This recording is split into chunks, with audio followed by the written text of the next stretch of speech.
क्या ये संसार सच में वास्तविक है या जो कुछ हम देख रहे हैं ये एक भ्रम है, माया है? क्या मैं, तुम और भगवान तीन है या फिर एक ही चेतना है?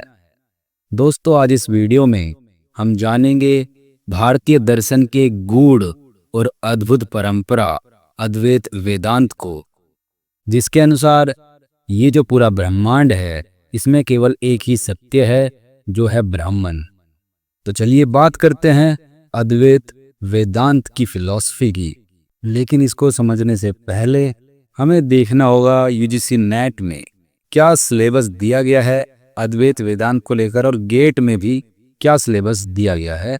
क्योंकि ये वीडियो जो है मेनली मैं नेट के और गेट के पॉइंट ऑफ व्यू से बना रहा हूँ। जो भी यूजीसी नेट और गेट की तैयारी कर रहे हैं, फिलॉसफी के स्टूडेंट है, उनके लिए काफ़ी बेनिफिशियल होने वाली है वीडियो। और उनके साथ साथ जो अदर कॉम्पिटिटिव एग्जाम्स है जिसमें एक कॉन्सेप्ट या फिर ये टॉपिक पूछा जाता है अद्वैत वेदांत, उनके लिए भी ये वीडियो बेनिफिशियल होगी। जैसे कि अभी फॉर्म निकले थे यूपीपीएससी के असिस्टेंट प्रोफेसर पोस्ट के लिए, तो उसमें भी ये टॉपिक है, तो उनके लिए भी बेनिफिशियल होगा। सीयूईटी के जो स्टूडेंट हैं उनके लिए बेनिफिशियल होगा।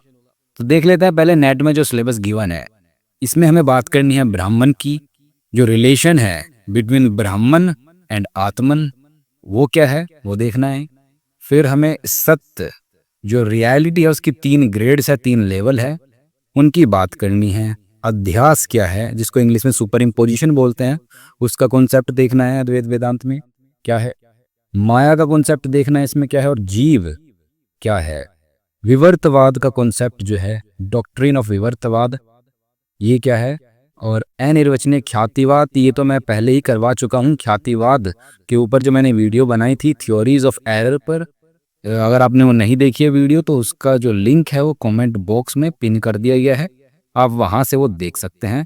तो ये टॉपिक है अनिर्वचनीय ख्याति, ये मैं इस वीडियो में नहीं कराऊंगा क्योंकि पहले ही कवर हो चुका है, तो आप ये उस वीडियो में देख सकते हैं। ओके, गेट में क्या दिया गया है सिलेबस अद्वैत वेदांत पर, उसमें अध्यास दिया गया है जो कि नेट में भी है, ब्राह्मण है, ईश्वर, यहाँ पर ईश्वर अलग से दिया गया है, ये भी नेट में भी हमें कवर करते ही हैं लेकिन मेंशन नहीं है, यहाँ पर मेंशन है। आत्मा, जीव की यहाँ पर बात है, और मोक्ष अलग से लिखा हुआ है, तो इसको भी हम कवर करेंगे। तो इस पूरे सिलेबस को नेट और गेट के हम इस वीडियो में कवर करेंगे। इसके अलावा भी जो इसमें मेंशन नहीं है लेकिन एग्जाम में पूछा जाता है, वो भी हम कवर करेंगे। तो कंटेंट देख लेते हैं क्या मैं इस वीडियो में फॉलो करने वाला हूँ। सबसे पहले हम बैकग्राउंड देखेंगे, अद्वैत वेदांत कहाँ से निकला, उसके बाद ब्राह्मण की बात करेंगे, फिर ईश्वर की, उसके बाद ब्राह्मण और आत्मा का रिलेशन क्या है, 3 गेट्स ऑफ सत्य, अध्यास, माया, जीव, विवर्तवाद, अनिर्वचनीय ख्याति, साधना चतुष्टय। तो इस पर भी क्वेश्चन आता है हर साल, लेकिन ये मेंशन नहीं था सिलेबस में, तो जरूरी नहीं जो चीज मेंशन नहीं है सिलेबस में उस पर क्वेश्चन आए ही ना, उस पर आता है और आ भी सकता है आगे भी। तो साधना चतुष्टय ये क्या है, इस पर हम बात करेंगे। मोक्ष की, ये भी हम कवर करेंगे। प्रमाण यानी कि मीन्स ऑफ नॉलेज जो है, अद्वैत वेदांत किस मीन्स ऑफ नॉलेज में मानता है, कितने में मानता है, और वो क्या है, किस पर सबसे ज़्यादा रिलाई करता है, वो देखेंगे। और लास्ट में मेजर पोस्ट शंकर अद्वैत टेक्स्ट और थिंकर्स को भी हम डिस्कस करेंगे, क्योंकि हर साल थिंकर्स और वो जो टेक्स्ट होते हैं पर्टिकुलर फिलॉसफी से रिलेटेड, वो मैचिंग टाइप क्वेश्चंस में पूछ लिए जाते हैं। तो अद्वैत में भी कुछ ऐसे टेक्स्ट हैं, थिंकर्स हैं, जिन पर क्वेश्चन बन सकता है और आता भी है, बनता भी है। तो ये भी हम कवर करेंगे। एक्सप्लिसिटली ये मेंशन नहीं थी चीज़ें सिलेबस में, लेकिन मैं इस वीडियो में ही कवर करूँगा।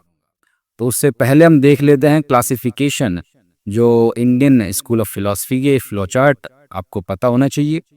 जो आस्तिक स्कूल है यानी थीस्ट स्कूल है, इसमें आपकी 6 स्कूल ऑफ फिलॉसफी आती हैं, सांख्य, योग, न्याय, वैशेषिक, मीमांसा और वेदांत। ये जो 5 स्कूल है, सांख्य, योग, न्याय, वैशेषिक और मीमांसा, ये मैं पहले ही कवर करा चुका हूँ वीडियोज़ में। आज हमें बात करनी है वेदांत की, ये स्कूल रहता है। और अगर बात करें जो नास्तिक स्कूल है, जो कि वेदों को एज अथॉरिटी नहीं मानता है, उसमें 3 स्कूल आते हैं, चरवाक, जैनिज्म और बुद्धिज्म। चारवाक पर ऑलरेडी वीडियो बनाई जा चुकी है, अगर आपने नहीं देखी है तो कमेंट सेक्शन में कमेंट में पिन कर दिया गया है, उस वीडियो को आप देख सकते हैं। जैनिज्म और बुद्धिज्म पर वीडियो बनानी रहती है, वो मैं बना दूंगा जल्दी ही। अभी बात करते हैं वेदांत की, और वेदांत के भी कुछ टाइप्स है, 5 टाइप्स का होता है वेदांत। वेदांत के जो 5 टाइप है उसमें सबसे पहला आता है अद्वैत, दूसरा है इसमें विशिष्ट अद्वैत, और तीसरा है द्वैत, फोर्थ है द्वैत अद्वैत, और पांचवा है शुद्ध अद्वैत।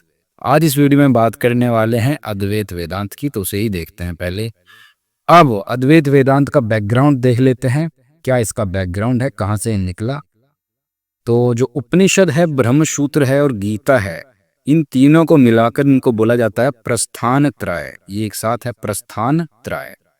प्रस्थान त्रय का मतलब है 3 बेसिक वर्क्स है वेदांत के। सभी आचार्यों ने इन पर जो है कमेंट किया है। ये जो 3 प्रस्थान त्रय है, उपनिषद, ब्रह्मसूत्र, गीता, और यहीं से जो वेदांत की फिलॉसफी है वो भी निकली है। अगर हम बात करें लीनिएज की, तो सबसे पहले जो अद्वैत वेदांत में नाम आता है वो है गौड़पद का। गौड़पद के उसके बाद शिष्य हुए गोविंद पद, और गोविंद पद के शिष्य हुए शंकराचार्य। तो एक तरीके से शंकराचार्य के गुरु गोविंद पद और गोविंद पद के गुरु गौड़पद। तो गौड़पद एक तरीके से ये दादा गुरु हुए शंकराचार्य के। शंकराचार्य खुद भी उन्हें परम गुरु मानते थे गौड़पद को। गौड़पद का एक फेमस वर्क है मांडुक्य कारिका, जिसको गौड़पद कारिका भी बोला जाता है। तो इसके ऑथर थे गौड़पद। उन्होंने इसमें अद्वैत वेदांत की जो फिलॉसफी है उसकी एक तरीके से नींव रखी, उसको सिस्टमेटाइज किया। डीप इन्फ्लुएंस इसमें देखने के लिए मिलता है महायान बुद्धिज्म का। पर्टिकुलरली 2 स्कूल है महायान बुद्धिज्म के, शून्यवाद और विज्ञानवाद। शून्यवाद के जो फाउंडर है आपके नागार्जुन है, और विज्ञानवाद के वासुबंधु है। तो इनका इन्फ्लुएंस जो ये मांडुक्य कारिका है, या फिर हम कह सकते हैं जो गौड़पद की फिलॉसफी है, उस पर देखने के लिए मिलता है महायान बुद्धिज्म पे इन्फ्लुएंस।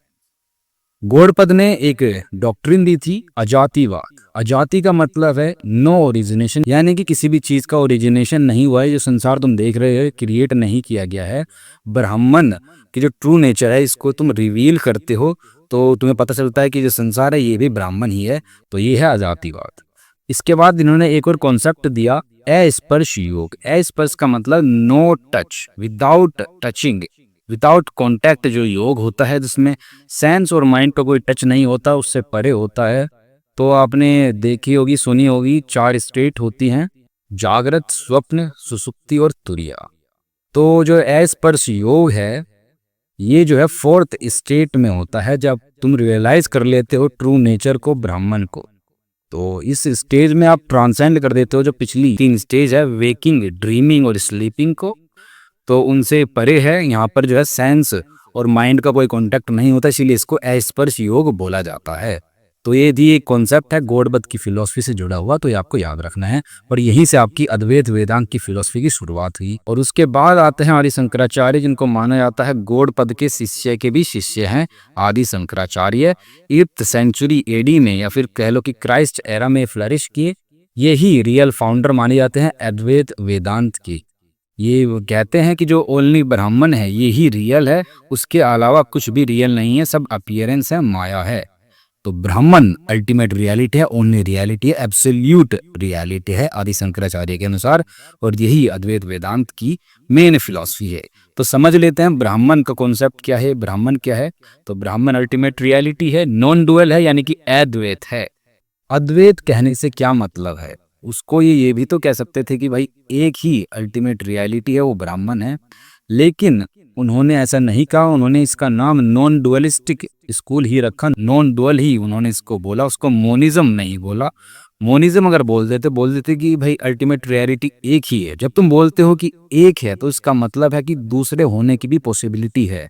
अगर तुम एक कह रहे हो तो दूसरा भी हो सकता है। लेकिन जब तुम कहते हो अद्वैत, कोई दूसरा नहीं हो सकता, तुमने वो जो पॉसिबिलिटी थी उसको ही रेफ्यूट कर दिया पहले ही, ये कहकर कि कोई दूसरा नहीं हो सकता। अद्वैत है वो, उसके जैसा कोई दूसरा नहीं है, वो ही एकमात्र रियलिटी है। तो ये जो है डिफरेंस है एकत्ववाद में और अद्वैत में। तो अद्वैत स्कूल इसलिए इसका नाम रखा गया। तो जो ब्राह्मण है ये अद्वैत है, इनफाइनाइट है, अनंत है, अनचेंजिंग है, अपरिवर्तनशील है, और प्योर कॉन्शियसनेस है, यानी कि चित्त, प्योर चित्त है। इसीलिए इसको सत्य चित्त आनंद स्वरूप भी बोला जाता है। सत्य का मतलब है प्योर बीइंग या फिर प्योर एग्जिस्टेंस, चित्त का मतलब है प्योर कॉन्शियसनेस या फिर प्योर नॉलेज है ये, और आनंद है, प्योर ब्लिस है। तो ये इसकी कैरेक्टरिस्टिक है। ब्राह्मण जो है सत्यचित आनंद है, स्वरूप है। श्रुति यानी उपनिषद जो इसको सपोर्ट करता है, तैत्तिरीय उपनिषद में बोला गया है इसके लिए सत्यम ज्ञानम अनंतम ब्रह्म। सत्यम ज्ञानम अनंतम ब्रह्म यानी कि जो ब्रह्म है वो सत्य है, यानी एब्सोल्यूट अल्टीमेट रियलिटी है। ज्ञानम यानी कि प्योर कॉन्शियसनेस और प्योर नॉलेज है। अनंतम यानी कि इनफाइनाइट भी है। ब्राह्मण इज निर्गुण। निर्गुण का मतलब है विदाउट एट्रीब्यूट्स, इसमें कोई एट्रीब्यूट्स नहीं है। इन इट्स पारमार्थिक सेंस, पारमार्थिक का मतलब एब्सोल्यूट सेंस। और ये जो पारमार्थिक है इसका क्या मतलब है, ये जो 3 ग्रेड्स ऑफ सत्य है वहां पर हम समझेंगे आगे वीडियो में, तो इसको आपको ध्यान रखना है, आगे हम देखेंगे। व्हेन एसोसिएटेड विद माया ब्राह्मण इज कॉल्ड ईश्वर, और तब इसको बोलते हैं सगुण ब्राह्मण, द पर्सनल गॉड। जब ये ब्राह्मण माया के साथ एसोसिएट हो जाता है तो ही इसको ईश्वर बोला जाता है, तब ये निर्गुण से सगुण हो जाता है, पर्सनल गॉड बन जाता है। तो यहाँ पर बात भी की गई है ईश्वर की।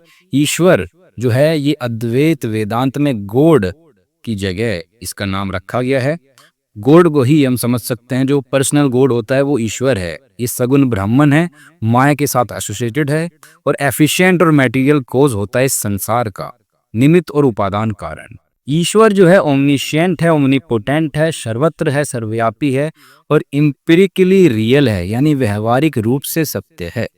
व्यवहारिक सत्य भी एक होता है, ये हम आगे वीडियो में डिस्कस करेंगे। और इसलिए एब्सोल्यूटली रियल नहीं होता, परामार्थिक नहीं होता है। जो एब्सोल्यूट रियल है वो कौन है, वो ब्राह्मण है। From the stand point of ultimate reality, ultimate truth, Ishwar two is ब्राह्मण ओनली। अगर हम अल्टीमेट ट्रूथ की दृष्टि से देखें, स्टैंड पॉइंट से देखें, तो ईश्वर भी ब्राह्मण ही है, उसके अलावा कुछ नहीं है। But for the seeker under ignorance, devotion to Ishwar purifies the mind and leads toward ज्ञान।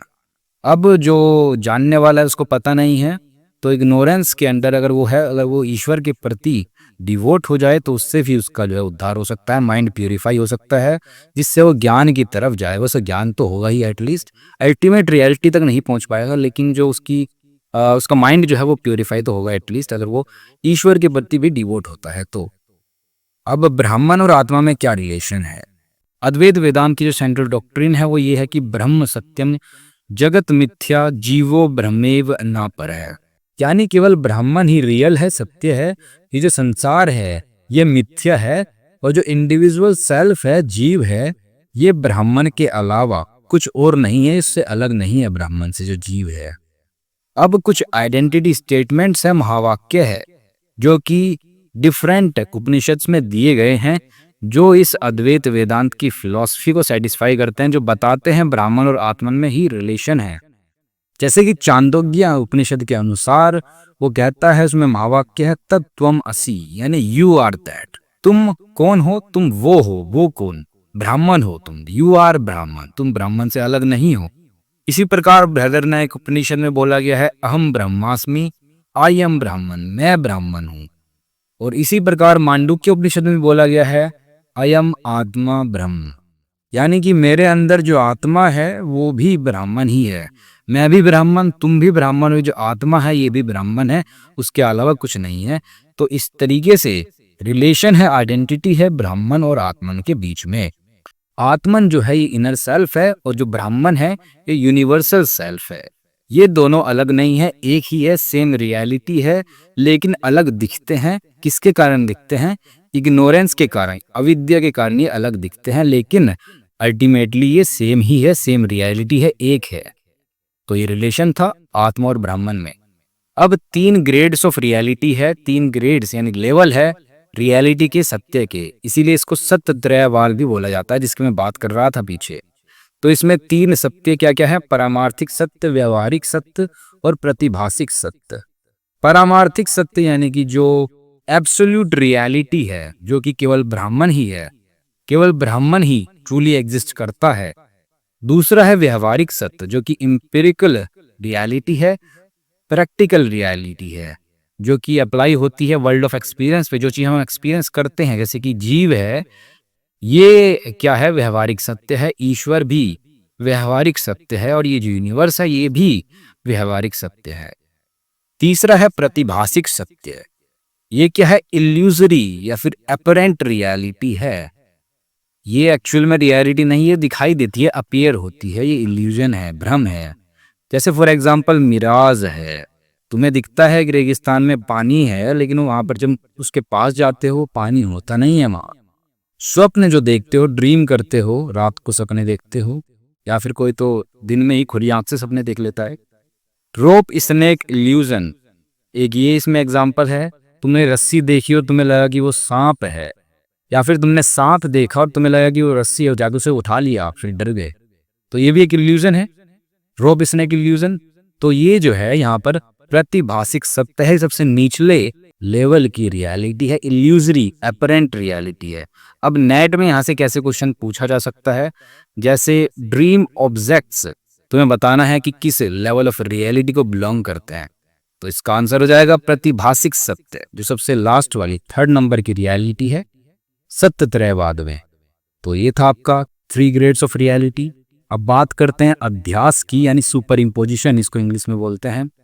अध्यास की जो डेफिनेशन है वो शंकर ने अपने ब्रह्मसूत्र भाष्य के इंट्रोडक्शन में दी है, जिसमें वो इस लाइन से बोलते हैं, स्मृति रूप परार्थ पूर्व दृष्टवा भाष्य, यानी the appearance of something previously experienced in some other थी। जो चीज तुमने पहले एक्सपीरियंस की है और उसको किसी और चीज में तुम देख लेते हो, उसको तुम्हें किसी और चीज में वो दिखाई देती है, तो इसी को अध्यास बोलते हैं। जैसे फॉर एग्जाम्पल तुमने एक रस्सी को सांप समझ लिया, सुपर इम्पोज कर दिया तुमने जो तुम्हारी प्रीवियस एक्सपीरियंस है सांप का उसको रोप के ऊपर, तो ये अध्यास हो गया। यहाँ पर मेटाफिजिकल सेंस में इसको अगर समझे तो जो माइंड है, बॉडी है, ईगो है, ये सुपर इम्पोज जब तुम कर देते हो आत्मा के ऊपर, तो तुम ये बोलोगे फिर जो बॉडी है, ये माइंड है, ईगो है, ये ही मैं हूं। जो असली आत्मा है वो तुम भूल जाओगे वो क्या है, उसकी रियलिटी तुम्हें नहीं पता होगी। फिर ये किस लिए होता है, अविद्या के कारण होता है, इग्नोरेंस के कारण होता है।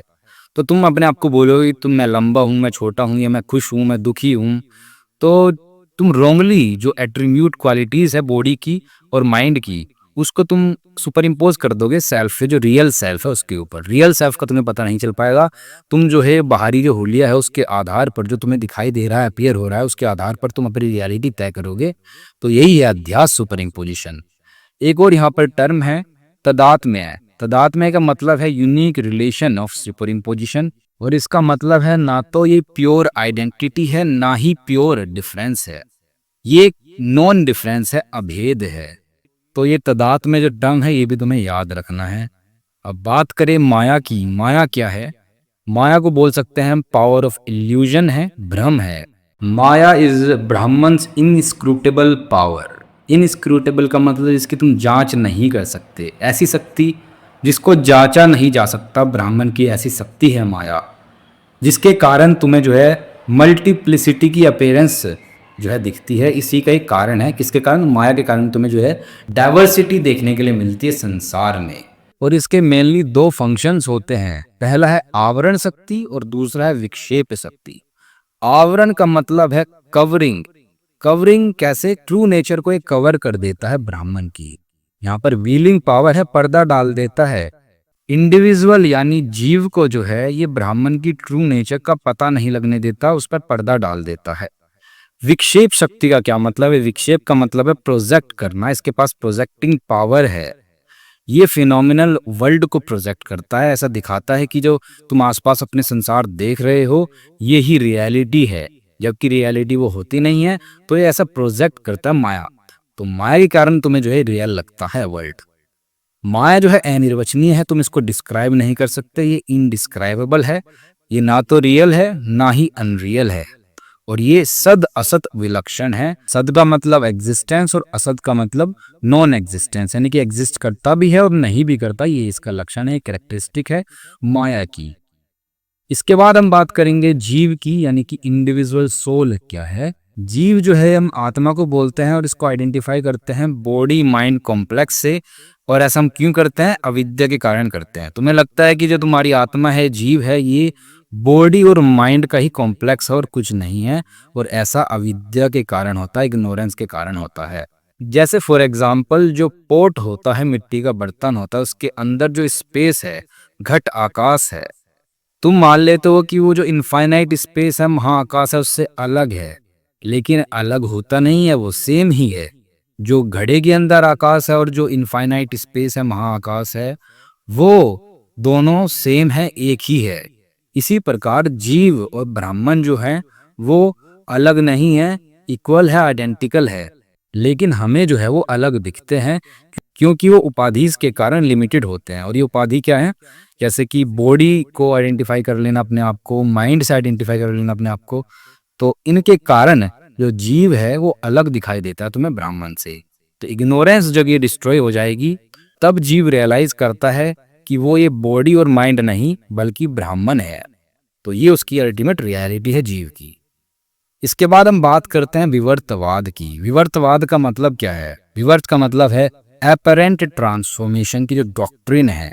विवर्त का मतलब एपरेंट ट्रांसफॉर्मेशन।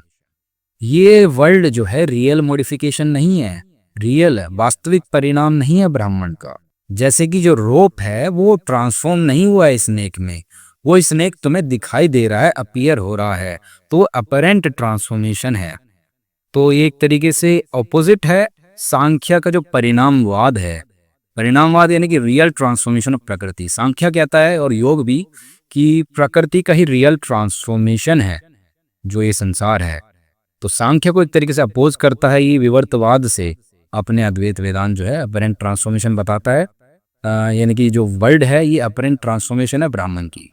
इसलिए जो ब्राह्मण है ये अनचेंज्ड रहता है, उसमें कोई परिवर्तन नहीं होता, उसमें कोई मॉडिफिकेशन नहीं होती, कोई ट्रांसफॉर्मेशन नहीं होता, वो दिखता है, केवल अपीयर होता है। और इसी अपीयरेंस के कारण जो है ये संसार डाइवर्स दिखता है, इसमें डाइवर्सिटी होती है। अगर इसे रोप स्नेक एग्जाम्पल से कंपेयर करें तो रोप जो है वो ब्राह्मण है, लेकिन वो एज इट इज रहता है, और इल्यूजन के कारण ही हमें लगता है कि वो स्नेक है, यानी कि वो संसार हमें अपीयर होता है, लेकिन वो होता नहीं है असलियत में, वो अनचेंजेबल है ब्राह्मण। इसके बाद हम बात करेंगे अनिर्वचनीय ख्याति की। हालांकि मैंने इसको डिटेल में डिस्कस किया है, अपना जो ख्यातिवाद का वीडियो है, थोड़ा बहुत यहाँ पर भी डिस्कस कर लेते हैं अनिर्वचनीय ख्याति। अनिर्वचनीय का मतलब है इनडिस्क्राइबेबल, यानी कि जिसको डिस्क्राइब ही नहीं कर सकते। ये ना तो रियल है ना ही अनरियल है। जैसे कि जो स्नेक और रोप वाला एग्जाम्पल था, तुमने रोप को देखकर बोला कि ये स्नेक है, तुम्हें वो ऐसा लगा, तो जो ऑब्जेक्ट है स्नेक, ना तो ये रियल है क्योंकि ये वैनिश हो जाता है जब तुम्हें नॉलेज हो जाती है, जब तुम्हें पता चल जाता है कि वो रोप ही है, ना ही कंप्लीटली अनरियल है क्योंकि वो तुम्हें दिखाई दे रहा है, तो तुम ये भी नहीं कह सकते कि वो कंप्लीटली अनरियल है। इसीलिए ये अनिर्वचनीय है, इसलिए तुम कहते हो कि ना तो ये रियल है ना ही अनरियल है। और एरर जो होता है ये अध्यास के कारण होता है, सुपर इम्पोजिशन के कारण होता है, जो कि अविद्या, इग्नोरेंस से होता है अल्टीमेटली। तो ये था आपका अनिर्वचनीय ख्यातिवाद, यानी कि जो एरर है ये अध्यास के कारण होता है और अध्यास जो है अविद्या के कारण होता है। अब बात करते हैं साधना चतुष्टय। साधना चतुष्टय का क्या मतलब है? चतुष्टय यानी कि चार से संबंधित है, फोर फोल्ड क्वालिफिकेशन। जब कोई साधक जो है सेल्फ नॉलेज परस्यू करने के लिए चार तरीके अपनाता है साधना में, तो इसी को बोलते हैं साधना चतुष्टय। अब इसमें पहला जो स्टेप है वो है नित्य अनित्य विवेक। तो इस पर एक क्वेश्चन आया था प्रीवियस ईयर में, इनफैक्ट पिछले साल ही आया है। इनको जो है क्रोनोलॉजी में लगाना था, सीक्वेंस में लगाना था, पहले क्या कौन आएगा और उसके बाद क्या आएगा। तो सबसे पहले आता है नित्य अनित्य वस्तु विवेक। इसका मतलब है जो नित्य है और जो अनित्य है उसके बीच में डिस्क्रिमिनेट करना। यानी नित्य क्या है, इटर्नल क्या है, ब्राह्मण इटर्नल है, और नॉन इटर्नल ये संसार है, ये संसार अनित्य है। उसके बीच में तुम डिस्क्रिमिनेट कर पा रहे हो, तुम्हें पता है कि ये अनित्य है और ये नित्य है, तो इसी को बोलते हैं, इसी ज्ञान को बोलते हैं नित्य अनित्य वस्तु विवेक। इसके बाद आता है इहा मुक्तार्थ भोग वैराग्य, यानी कि जो भी संसार में ये प्लेजर्स हैं इनसे तुम्हें अलग होने की जरूरत है, डिस्पैशनेट होने की जरूरत है उनसे, यानी कि अलग होना है। तीसरा इसमें आता है समाधि सट संपत्ति, यानी कि 6 फोल्ड वर्च्यूज तुम्हें फॉलो करने होते हैं थर्ड स्टेप में। और ये 6 फोल्ड वर्च्यूज क्या क्या है? साम यानी कि कंट्रोल करना माइंड को, दाम यानी सेंसेस को कंट्रोल करना, उपरति विद्रो करना सेंसेस को, तितिक्षा यानी फॉरबियरेंस अपने ऊपर सेल्फ कंट्रोल करना, धैर्य रखना। इसके बाद आएगी श्रद्धा यानी फेथ, विश्वास रखना। और 6th इसमें वर्च्यू आता है साधना, ये है साधना, साधना कंसंट्रेशन। तो ये आपके षट संपत्ति इसमें आते हैं। और लास्ट में मुमुक्षुत्व होता है। मुमुक्षुत्व का मतलब है लिबरेट हो जाना। ये जो पिछले 3 स्टेप है, इन 3 स्टेप को भी ट्रांसेंड कर देना और मोक्ष की तरफ जाना, अपनी जो रियल सेल्फ है, ट्रू नेचर है, एब्सोल्यूट रियलिटी, उस ब्राह्मण को पहचानना। तो ये थी 4th और आखिरी स्टेज, मुमुक्षुत्व। तो साधना चतुष्टय ये आपको क्रोनोलॉजी में याद होना चाहिए, एक सीक्वेंस में इस पर क्वेश्चन आता है। अब बात करते हैं मोक्ष की, यानी लिबरेशन। मोक्ष क्या है? वही है कि भाई अपनी ट्रू नेचर को पहचान लेना कि तुम ब्राह्मण हो, यही मोक्ष है। अगर तुमने ऐसा रियलाइज कर लिया, ये कुछ ऐसा नहीं है कि जो तुम्हें प्रोड्यूस करना है, ये रिवील हो जाता है जब तुम इग्नोरेंस रिमूव कर देते हो, अविद्या हट जाती है, तो अपने आप रिवील हो जाता है, और यही मोक्ष है। और मोक्ष के रिवील होने के 3 साधन है, मीन्स है। पहला है श्रवण, यानी कि उपनिषदिक ट्रुथ्स को सुनना। दूसरा है मनन, यानी कि चिंतन करना उन पर। और तीसरा है निधिध्यासन, यानी कि डीप मेडिटेशन करना। इसके बाद जो लिबरेशन है, जब तुम लिबरेट हो जाओगे तो इग्नोरेंस का डिस्ट्रक्शन हो जाएगा, यानी कि अविद्या डिस्ट्रॉय हो जाएगी, अध्यास सुपर इम्पोजिशन खत्म हो जाएंगे, और जो जीव है ये रियलाइज कर लेगा कि वो और ब्राह्मण कोई अलग नहीं है, एक ही है, यानी कि वो आइडेंटिकल है ब्राह्मण के साथ, और उसका कोई जन्म नहीं होगा क्योंकि वो लिबरेट हो गया है। तो इसमें लिबरेशन भी 2 तरीके का होता है। पहला है जीवन मुक्ति, यानी कि जीते जी मुक्त हो जाना, और दूसरा है विदेह मुक्ति, यानी कि मरने के बाद लिबरेट होना, यानी कि अभी इस संसार में नहीं आएगा, इस बॉडी में दोबारा नहीं आएगा। तो ये था मोक्ष का कॉन्सेप्ट। अब बात करते हैं प्रमाण, जिन वैलिड बीन्स ऑफ नॉलेज में अद्वैत वेदांत मानता है। तो ये 6 के 6 प्रमाण में मानता है अद्वैत वेदांत, और इन 6 प्रमाण को मैंने पहले भी डिस्कस किया है अपने मीमांसा वाली वीडियो में। अगर आपने नहीं देखा तो आप देख सकते हैं, कमेंट सेक्शन में उसका लिंक इन कर दिया गया है वैसे। तो प्रमाण जो है ये इंस्ट्रूमेंट है जिसके कारण तुम्हें प्रमा यानी कि ट्रू कॉग्निशन होती है, ट्रू नॉलेज होती है। इसमें प्रमाद का मतलब होता है नोवर, जो जान रहा है यानी कि सब्जेक्ट। प्रमेय का मतलब है ऑब्जेक्ट, जिसको जाना जा रहा है। प्रमाण का मतलब जिस तरीके से तुम जान रहे हो वो मीन्स। और प्रमा का मतलब है नॉलेज, ये जो प्रोसेस है जिससे तुम्हें क्या अचीव हो रहा है, ट्रू कॉग्निशन यानी कि नॉलेज अचीव हो रही है। तो इसी को बोलते हैं प्रमात, प्रमेय, प्रमाण, प्रमा। आपने समझा अभी। और ये एपिस्टेमोलॉजी के अंदर ये जो 6 प्रमाण हैं ये रिलायबिलिटी की डिफरेंट डिग्री के आधार पर कि तुम किस लेवल ऑफ रियलिटी के, किस सत्यत्रय को तुम साक्षात्कार हो रहे हो, तो उसके आधार पर ये जो है डिफरेंट डिग्री ऑफ रिलायबिलिटी है इन 6 प्रमाणों की। तो पहले हम ये 6 प्रमाण देख लेते हैं क्या है। पहला है प्रत्यक्ष। प्रत्यक्ष का मतलब परसेप्शन, जो सामने दिखाई दे रहा है तुम्हें अपने सेंस ऑर्गन से तुम डायरेक्ट कॉग्निशन करते हो। जैसे कि तुमने एक पॉट को देखा, मिट्टी के बर्तन को देखा, या फिर एक मेज पर रखे हुए गिलास को देखा, तो ये क्या है, प्रत्यक्ष है। दूसरा है अनुमान यानी कि इन्फरेंस, इसको इंग्लिश में बोलते हैं। कोज को देखकर तुमने इफेक्ट का पता लगा लिया, यानी कि धुएं को देखकर तुमने आग का पता लगा लिया, तो ये है अनुमान। इसकी हमने काफी चर्चा की है न्याय फिलॉसफी में। थर्ड आता है उपमान। उपमान का मतलब है कंपैरिजन या फिर एनालॉजी। एनालॉजी यानी सिमिलैरिटी के आधार पर 2 चीजों को कंपेयर करके तुम कुछ जानते हो। जैसे कि तुमने जिराफ को नहीं देखा लेकिन घोड़े को देखा है, तो तुम बोलोगे कि घोड़े जैसा ही होता है जिराफ। जब तुम जिराफ को देखोगे तुम्हें लगेगा कि हाँ भाई ये घोड़े जैसा है, तो यही जिराफ होगा। तो तुम एनालॉजी से कंपेयर करके यहाँ पर ज्ञान पाते हो। फोर्थ आता है इसमें अर्थपति। अर्थपति का मतलब है पोस्टुलेशन या फिर प्रिजम्पशन, कुछ प्रिज्यूम कर लेना। जैसे कि तुमने देवदत्त को देखा, देवदत्त काफी मोटा है, फैट है, और तुमने उसको खाते हुए नहीं देखा कभी भी, तो तुम वहां से एज्यूम कर लेते हो कि पक्का ये कभी और सीक्रेटली छुपकर खाता होगा, रात में खाता होगा अगर मैं दिन में से देख रहा हूं तो यहाँ से ये प्रिज्यूम करता है। तो यही है अर्थपति। 5वां इसमें आता है अनुपलब्धि। अनुपलब्धि का मतलब है नॉन एप्रीहेंशन, यानी कि नॉन एग्जिस्टेंस की जब तुम्हें नॉलेज होती है। तुमने बोला कि फ्लोर पर जो है पोट नहीं रखा हुआ है या फिर मेज पर जो है ग्लास नहीं रखा है, तो उसकी नॉन एग्जिस्टेंस की नॉलेज है, तो यहाँ पर इसको बोलेंगे अनुपलब्धि प्रमाण।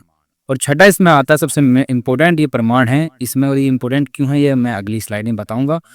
शब्द का मतलब है वर्बल टेस्टिमनी, यानी कि अथॉरिटेटिव वर्ड। कोई ट्रस्टवर्दी पर्सन कुछ बोल रहा है या फिर जो वेदों में लिखा हुआ है वो जो है शब्द की कैटेगरी में आएगा, और शब्द के आधार पर ही तुम पता कर पाते हो ब्राह्मण की असली रियलिटी, ब्राह्मण को जान पाते हो। ये एक लौता प्रमाण है जिससे तुम ब्राह्मण को जान सकते हो, सुपरा सेंसस रियलिटी को जान सकते हो। तो ये जो 6 के 6 प्रमाण हैं ये सारे ही इंपेरिकल ऑब्जेक्ट्स पर अप्लाई हो सकते हैं, यानी कि व्यवहारिक सत्य का, व्यवहारिक रियलिटी पर ही सब के सब 6 के 6 प्रमाण अप्लाई हो सकते हैं। लेकिन जो अल्टीमेट नॉलेज है, यानी कि जो पारमार्थिक सत्य है, पारमार्थिक रियलिटी है, वो केवल शब्द प्रमाण से ही, केवल श्रुति से ही वो उसकी नॉलेज हो सकती है ब्राह्मण की। वो ही वहां पर वैलिड है। एकमात्र जो प्रमाण है श्रुति है, शब्द है। तो ब्राह्मण जो है, क्योंकि वो परसेप्शन और इन्फरेंस से परे है, तुम उसको परसेप्ट नहीं कर सकते, इन्फर नहीं कर सकते ब्राह्मण को। उसको केवल तुम शब्द के जरिए, जो वेदों में लिखा हुआ, वेदों को एज ए अथॉरिटेटिव मानते हैं ये।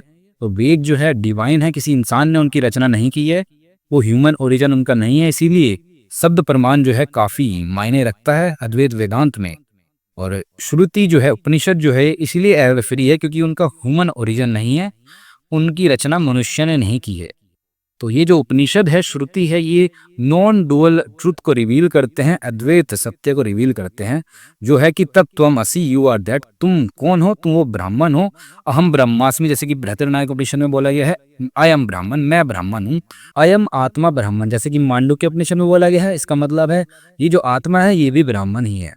तो ये जो है नॉन डुअल ट्रुथ को रिवील करता है। कौन करता है? शब्द प्रमाण करता है अद्वैत वेदांत। नॉलेज ऑफ ब्राह्मण is not produced but revealed. ये प्रोड्यूस नहीं होती, रिवील होती है, क्योंकि सेल्फ जो है, ये आत्मा है, ये जीव है, ये ऑलरेडी ब्राह्मण है। हेंस शब्द प्रमाण removes ignorance, not creates new knowledge. ये खाली अविद्या को रिमूव करता है, ये कोई न्यू नॉलेज, नई नॉलेज क्रिएट नहीं करता है। तो ये था शब्द प्रमाण, काफी इंपोर्टेंट था अद्वैत के पॉइंट ऑफ व्यू से। अब बात करते हैं कुछ मेजर पोस्ट शंकर अद्वैत टेक्स्ट और थिंकर्स की। पोस्ट शंकर अद्वैत टेक्स्ट का मतलब है शंकर के बाद। शंकर ने क्या लिखा था भाई? ब्रह्मसूत्र लिखा था। उसके बाद जो टेक्स्ट हैं और जो मेजर थिंकर्स है, जो कि इम्पोर्टेंट है, एग्जाम में पर क्वेश्चन पूछा जा सकता है, पूछा भी गया है, मैचिंग टाइप क्वेश्चंस में आ जाते हैं कभी कभी, तो ये आपको ध्यान में होने चाहिए। जैसे कि पहला ही फिलोसफर है सुरेश्वर आचार्य। सुरेश्वर आचार्य को माना जाता है डायरेक्ट डिसाइपल है शंकराचार्य के, और इनका जो की वर्क है, मुख्य कार्य है, वो है नैष्कर्म्य सिद्धि। इसमें इन्होंने शंकर के व्यूज को डिफेंड किया और ज्ञान कर्म समुच्चय को एक्सप्लेन किया। इसमें दूसरा फिर फिलोसफर है पद्मपद। इनका जो की वर्क है वो है पंचपादिका, और इसमें जो है इन्होंने शंकर के ब्रह्मसूत्र भाष्य पर कमेंट्री की और अध्यास पर जोर दिया। अध्यास यानी कि सुपर इंपोजिशन। तीसरा नाम इसमें आता है वाचस्पति मिश्र का। वाचस्पति मिश्र जो है, इनके की वर्क का नाम है भामती। भामती जो वर्क है, इसी से बाद में भामती स्कूल ऑफ अद्वैत वेदांत जो है उसका ओरिजिन हुआ। तो एक तरीके से फाउंडर माने जाते हैं वाचस्पति मिश्र भामती स्कूल के। तो ये एक तरीके से सब कमेंट्री है भामती पंचपादिका के ऊपर। पंचपादिका जो कि खुद में कमेंट्री है शंकर का जो ब्रह्मसूत्र भाष्य है उस पर। तो एक तरीके से सब कमेंट्री है भामती। प्रकाशात्मन, प्रकाशात्मन जो है, इनका की वर्क है विवरण, और इस वर्क के आधार पर ही एक और स्कूल का यहाँ पर ओरिजिन होता है जिसका नाम है विवरण स्कूल ऑफ अद्वैत। तो ये जो प्रकाशात्मन थे, ये इन्फ्लुएंस्ड थे सुरेश्वर आचार्य से, और सुरेश्वर आचार्य डिफेंड कर रहे थे शंकर के व्यूज को। लेकिन जो वाचस्पति मिश्र थे, ये आपके मंडन मिश्र से काफी इन्फ्लुएंस्ड थे। मंडन मिश्र के चलते ही जो भामती स्कूल है उसकी स्थापना हुई। तो एक तरीके से ये जो दोनों स्कूल है, भामती और विवरण, ये जो कंट्रोवर्सी थी, जो डिबेट होती थी मंडन मिश्र के और सुरेश्वर के बीच में, उसके चलते इनकी स्थापना हुई, उनका जो है ओरिजिन हुआ। वो मैं आगे अगली स्लाइड में डिस्कस करूंगा आपसे। मधुसूदन सरस्वती जो है, ये एक और फिलोसफर है जिनका जो की वर्क है वो है अद्वैत सिद्धि। इसमें इन्होंने द्वैत वेदांत को रेफ्यूट किया। स्पेशली जो व्यास तीर्थ का न्यायामृत है उसको इन्होंने रेफ्यूट किया। अगले जो इसमें फिलोसफर है आनंदगिरी। आनंदगिरी ने क्या, इनका जो की वर्क है उसका नाम है टीका ऑन शंकर भाष्य। टीका का मतलब होता है कमेंट्री। इसमें प्रिजर्व करते हैं, संरक्षित करते हैं जो ऑर्थोडॉक्स अद्वैत इंटरप्रिटेशंस है, यानी कि एक तरीके से ओरिजिनल टीचिंग्स की तरफ ही शंकर की जाते हैं, क्योंकि बहुत सारे स्कूल्स और इंटरप्रिटेशन से आ गई थी यहाँ पर। तो इन्होंने सोचा कि भाई अब दोबारा जो ओरिजिनल टीचिंग है उस पर लौटा जाए। तो ये थे आपके आनंदगिरी। इनका जो मेन वर्क था वो था टीका ऑन शंकर भाष्य। इसमें अगले फिलोसफर है विद्यारण्य। इनका जो की वर्क है वो है पंचदशी। पंचदशी में इन्होंने क्या किया, इन्होंने अद्वैत फिलॉसफी को पॉपुलराइज किया और मोक्ष माया जैसे जो कॉन्सेप्ट है इनको एक तरीके से प्रैक्टिकल नेचर इनकी बताई। अब जो कंट्रोवर्सी है मंडन मिश्र और सुरेश्वर के बीच में, जिसके चलते भामती और विवरण स्कूल जो है इनकी स्थापना हुई, तो मंडन मिश्र जो कहते थे वो एडवोकेट करते हैं दृष्टि सृष्टिवाद को। दृष्टि सृष्टिवाद यानी कि जो डॉक्ट्रिन है, परसेप्शन क्रिएट्स द वर्ल्ड, यानी कि दृष्टि से, परसेप्शन से ये संसार जो है ये बना है, क्रिएट हुआ है। मंडन मिश्र जो है अविद्या को मानते थे कि ये इंडिविजुअल जीव में ही रिजाइड करता है। ब्राह्मण जो है केवल ऑब्जेक्ट है अविद्या का, इसका लोकस जो है अविद्या का, ये ब्राह्मण में नहीं होता। वर्ल्ड जो है ये इंडिविजुअल बीइंग्स में जो इग्नोरेंस है उसके कारण ये क्रिएट होता है, और जब ट्रू नॉलेज हो जाती है तो ये डिस्ट्रॉय भी हो जाती है जो अविद्या है।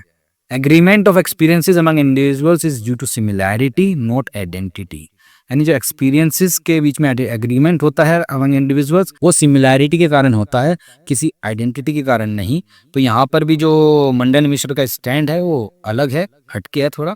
World has no objective basis, it is only an appearance projected by the ignorant जीवास।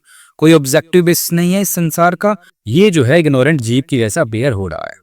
अब इसमें सुरेश्वर क्या कहते हैं, सुरेश्वर जो कि शंकर के डायरेक्ट डिसाइपल माने जाते हैं, वो जो मंडन मिश्र का स्टैंड है उसको रिजेक्ट करते हैं और कहते हैं कि ब्राह्मण जो है ये लोकस भी है और ऑब्जेक्ट भी है अविद्या का।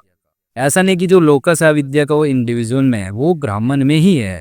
तो मंडन मिश्र का जो स्टैंड है उसको रिफ्यूट करते हुए सुरेश्वर कहते हैं, वो एक तरीके से स्टिक करते हैं शंकर की ओरिजिनल टीचिंग्स है उसके साथ, वो क्लोजली एसोसिएटेड है शंकर की टीचिंग्स के साथ एक तरीके से। तो इनके बीच इस कंट्रोवर्सी से अद्वैत वेदांत के दो इस सब स्कूल्स का जो है उद्गम होता है, उनका ओरिजिन होता है, भामती स्कूल और विवरण स्कूल। भामती स्कूल इसके फाउंडर वाचस्पति माने जाते हैं। वाचस्पति जो है मंडन मिश्र की फिलॉसफी को फॉलो कर रहे थे, उनकी लाइन पर थे।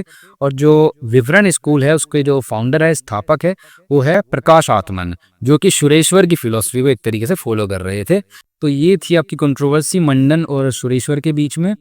अब प्रीवियस ईयर क्वेश्चंस के बेसिस पर ये 3 फ्रेजेस दी गई हैं जिन पर क्वेश्चन आए हैं, पूछे गए हैं डायरेक्टली, तो ये भी हम देख लेते हैं, क्या पता भाई दोबारा पूछ ले। युष्माद अश्मद प्रत्यय गोचर, ये जो स्टेटमेंट है ये कहाँ से ली गई है, ये डायरेक्टली क्वेश्चन पूछा गया था। ऑप्शन में ब्रह्मसूत्र भी था, तो इसका आंसर तो ब्रह्मसूत्र है। ब्रह्मसूत्र जो कि आपके शंकराचार्य ने लिखा था, इसीलिए इसको शंकर भाष्य भी बोला जाता है।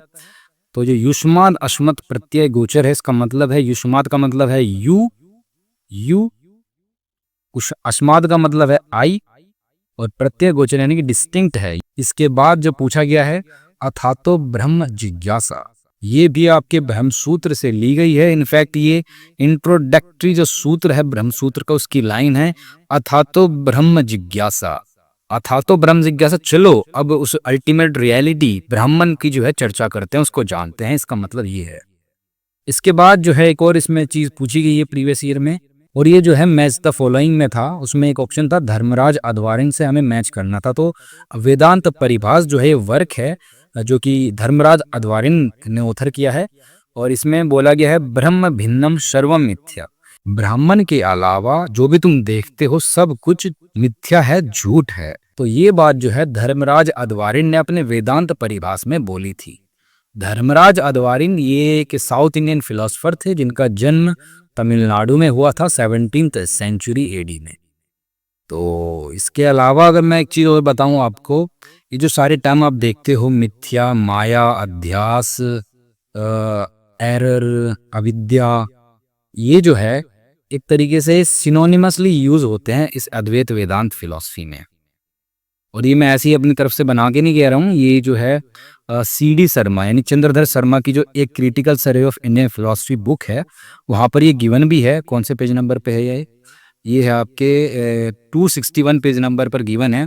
द वर्ड्स माया, अविद्या, अज्ञान, अभ्यास, अध्यारोप, अनिर्वचनीय, विवर्त, भ्रांति, भ्रम, नाम रूप, अव्यक्त, अक्षर, बीज शक्ति, मूल प्रकृति, ये जो है वेदांत फिलॉसफी में नियरली सिनोनिमस तरीके से यूज है। नियरली बोला है, अप्रोक्सीमेटली जो है सिनोनिमसली यूज किए गए हैं, यानी कि थोड़ा बहुत ही इनमें डिफरेंस है। तुम जो है देखते हो उनको, बहुत बार इनका ज्यादा डिफरेंस नहीं है, स्लाइटली ही डिफरेंट है, थोड़ा बहुत ही। तो अद्वैत वेदांत में सिनोनिमसली यूज हुए हैं। जो इनमें से भी जो माया है, अविद्या है, अध्यास है और विवर्त है, ये तो एक तरीके से इंटरचेंजेबली ही यूज किए गए हैं। यानी कि माया की जगह अविद्या लिख दिया, अविद्या की जगह अध्यास लिख दिया, या फिर अध्यास की जगह माया लिख दिया। तो इस तरीके से ये इंटरचेंजेबली भी यूज हुए हैं इस अद्वैत वेदांत की फिलॉसफी में। तो ये था आपका अद्वैत वेदांत के ऊपर डिटेल्ड वीडियो। उम्मीद है आपकी इससे कुछ हेल्प हुई होगी और आपको जो है ये समझ भी आया होगा जो मैंने पढ़ाया। अगर आपने ये वीडियो जो है एंड तक देखा है तो कॉन्ग्रेचुलेशंस। मुझे नहीं लगता आप जो है इस टॉपिक पर कोई क्वेश्चन गलत करोगे, क्योंकि मैंने जो है इस वीडियो में हर एक टॉपिक जो कवर हो सकता था वो कवर किया है, जो सिलेबस में मेंशन था, और जो नहीं भी था, जो जिस पर क्वेश्चन आ सकता है तो वो भी कवर किया है। तो ये जो है काफ़ी हेल्पफुल वीडियो हो सकती है आपके लिए। तो इसको जो है लाइक कर देना और अपने दोस्तों के साथ भी शेयर कर देना, और कमेंट करना कि अगली वीडियो किस टॉपिक पर बनाऊं। और अभी तक अगर आपने मेरे चैनल को सब्सक्राइब नहीं किया है तो भाई सब्सक्राइब कर लो और बेल आइकन को भी प्रेस कर दो, जिससे कि आपको जो है सबसे पहले वीडियो जो है पहुंचे, आपको जो है नोटिफिकेशन पहुंचे वीडियो का। और इसकी लेक्चर की पीडीएफ जो है आप हमारे टेलीग्राम चैनल से ले सकते हो, जिसका लिंक आपको कमेंट सेक्शन में पिन कर दिया गया है। और आप व्हाट्सएप चैनल से भी जुड़ सकते हो हमारे। और अगर आपको फिलॉसफी की यूजीसी नेट की दिसंबर के लिए टेस्ट सीरीज चाहिए तो आप टेस्ट सीरीज भी ले सकते हो, उसका भी लिंक आपको कमेंट सेक्शन में पिन कर दिया गया है। तो दैट्स इट, थैंक यू।